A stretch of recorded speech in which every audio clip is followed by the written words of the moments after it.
a father, Hector been around me for years. his son, I mean, it's magic for us, man. My home with father with me. building a boxing legacy on the next Livin Latin.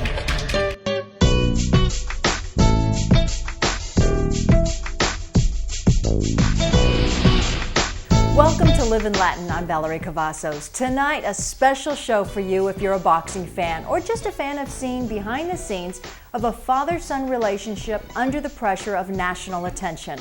We'll get to that in just a moment.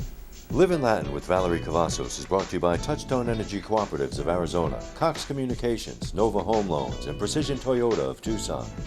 Precision Toyota of Tucson, your best decision for 50 years.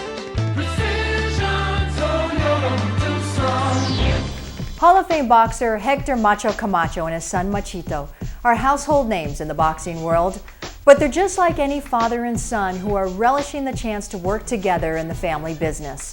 Our Livin Latin cameras had unprecedented access to the Camacho team for their latest fight, from final training to fight night, followed by their exclusive post-fight analysis. Livin Latin's Jim Parisi brings us the tale of two fighters.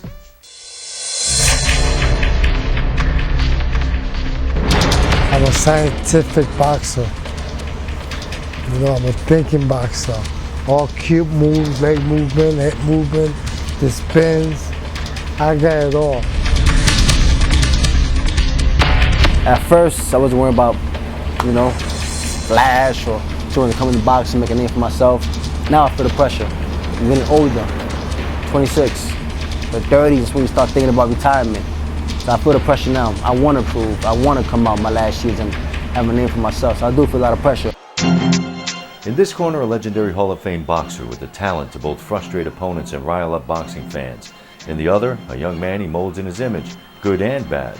Hector been around me for years. Great pupil.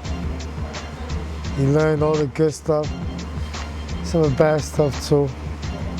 But he's doing very well, I'm proud of him.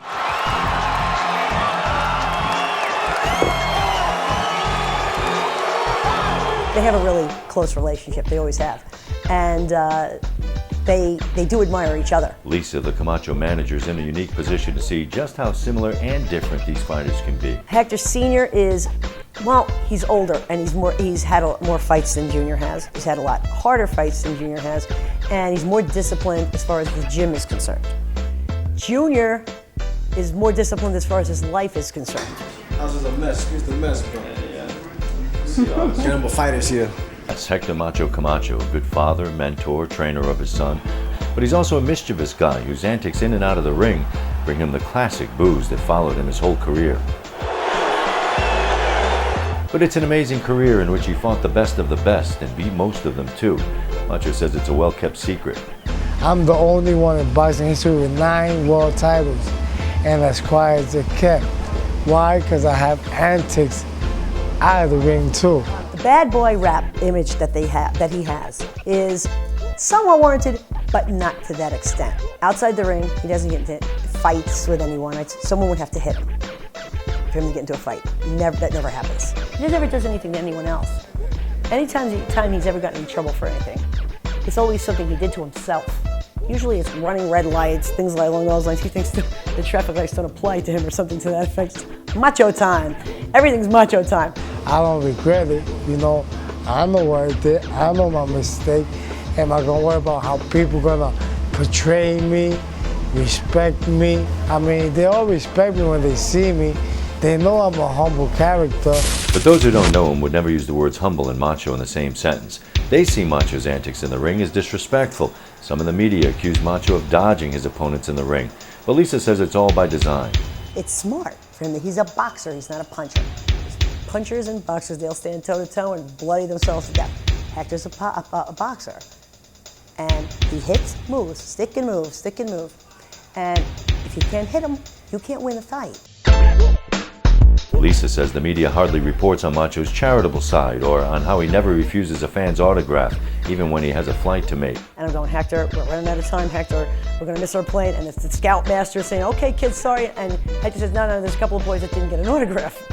Yet sometimes the fans can be relentless and the routine can be tiring to fighters in training who are often not eating to make sure they make weight. You gotta appreciate them. They won't buy the tickets. They make you who you are. Without the fans, without the public, basically you're just doing the sport for nothing. So then I gotta take time out and speak to the fans. I mean, that's my job. Do I love doing it? So-so. I wanna focus in. Like his father, Hector's learned to appreciate the fans but not let them run his life. He doesn't count on their approval to be happy. However they want to take it, their opinion, I respect it. As long as I'm proud of it, my family's happy, and I accomplish my goals, doesn't matter what they say. And for now, he's savoring the chance to work the crowds along with his father. I mean, it's magic for us, man. We're on with father's with me, we feel good with each other, we just go out there and promote. Let's just be us, let's be the Camacho, that's what we do. And the people accept it, so we give it to them.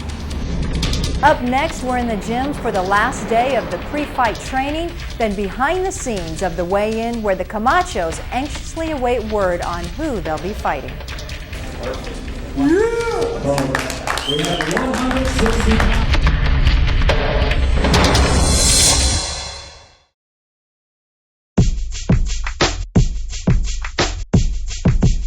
Hector Macho Camacho and Hector Jr. have been training for months. Finally, it's their last day in the gym, and then on to the weigh-in to see if they make weight and learn who their last-minute opponent will be.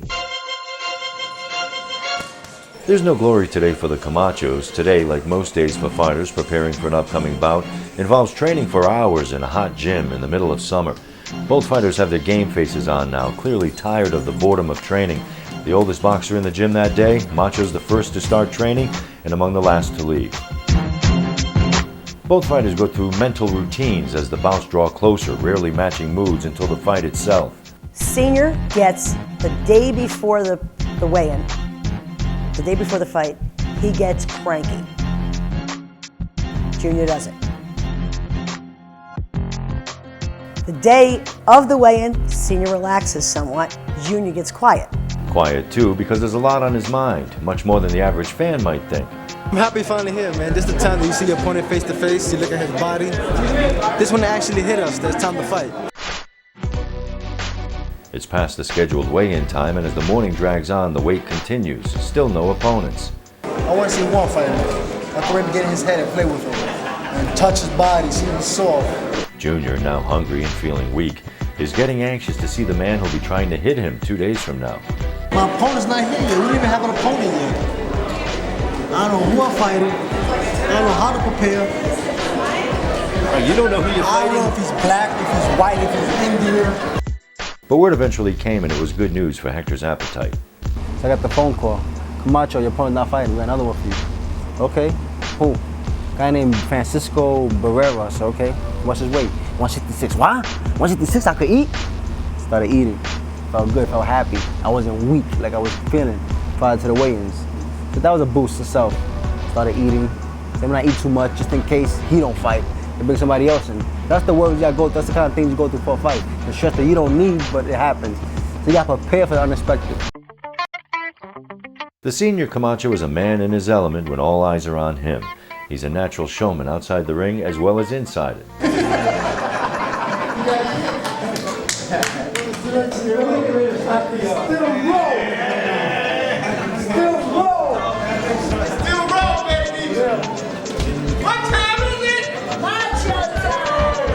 But beneath the pageantry the Camachos choreograph so well is a concern for the health and welfare of father and son in a very dangerous sport. Macho says they worry because they love each other. Junior has concerns and has found ways to be subtle about getting Pops the message. Most great fighters during their career, they start getting slower, start getting hit more. That's what I worry about. Do you talk to him about Reflexes, nah, I stay away from that. One thing you hear, I'm the macho man. There's no talking to that. Just, cheer him on and just Pops, focusing. Pops, be ready. Little things that maybe clicks in them. Probably find a young boy. Pops, the guy's 26. Little things that need to click on them. You can't tell the old dog too much. All right, ladies and gentlemen, we are ready to get started with the weigh-in today. Let's Back at the weigh-in, Junior gets on the scale and gets his okay. Macho Sr. hits his usual 160 with no problem and celebrates his plan to race over to IHOP to get something to eat. We have 160 pounds, 160. All the training, all the waiting is finally over. Next, it's fight night, and we have ringside seats not only for both fights, but also inside the Camacho dressing room. And the best news is, you get to come with us.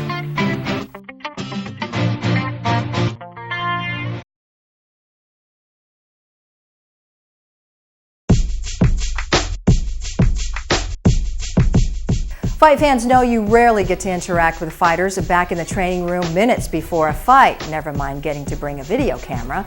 Well, now we know why. On this fight night, everything is perfect. Ticket sales are good. The fighters are pumped.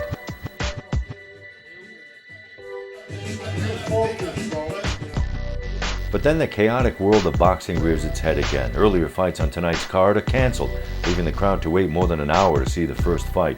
The Camacho is getting word that Junior will fight earlier than first planned. On the second fight? Yeah. It's Murphy's Law. Anything that can go wrong will. And as long as nobody that's attending the fight or viewing the fight on television can tell the difference, then I did my job. The training room is also abuzz with deals being worked out just minutes before the fights, arrangements being made, adjustments to them being made almost as quickly. One type of business concludes, and now the Camachos get down to the business of readying for a fight, though it might not look like it. You get the sense Macho is a master of building his adrenaline rush to peak at the moment his fight begins. His dancing gradually starts to take the form of boxing as the fight looms ahead.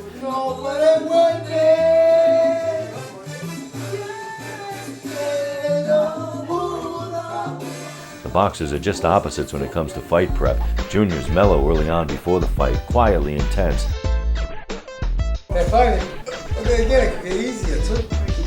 Hector Sr. often offers his boy advice. Maybe sometimes tonight, more than Machito is in the mood to hear, the intensity increases.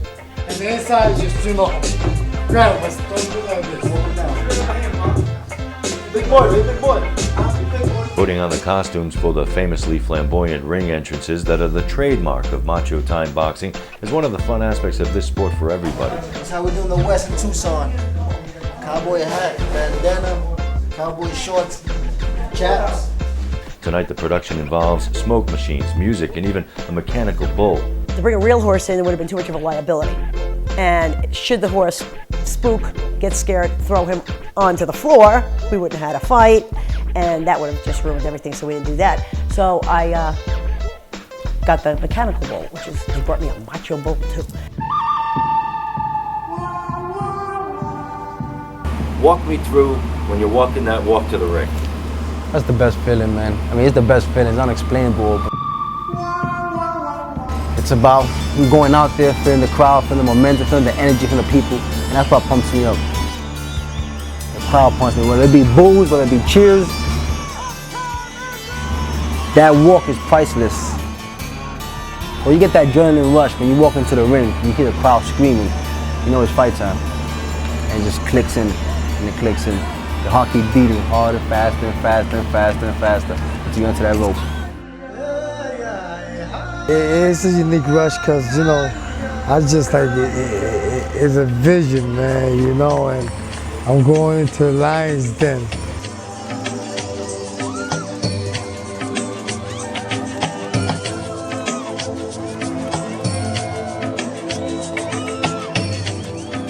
And you got everybody just out there, all eyes on me. If there's anybody that could take the center of attraction all at one point, is me.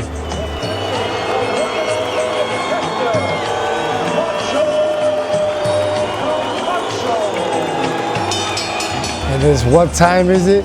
It's Macho time. Sit in your corner and call your cut man. Both fights and the fighters' exclusive analysis coming up.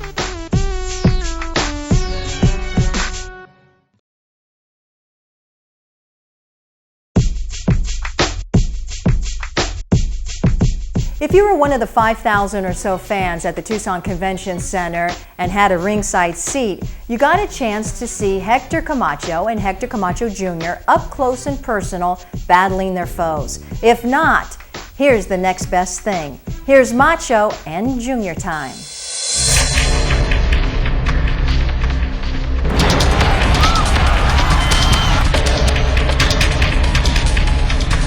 But once you go in that ring walk, that's what it is. It's like another person. Ain't the monster out of me, the bad side of me. It's time to fight.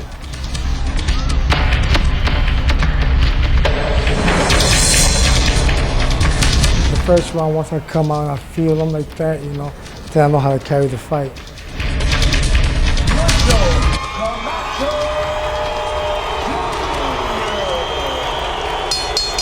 This is the first punch coming in the fight. He throws the first punch, and I feel that's his best. It's time to fight. I'm going after you. You got to prove to me. Stay away. Be cautious.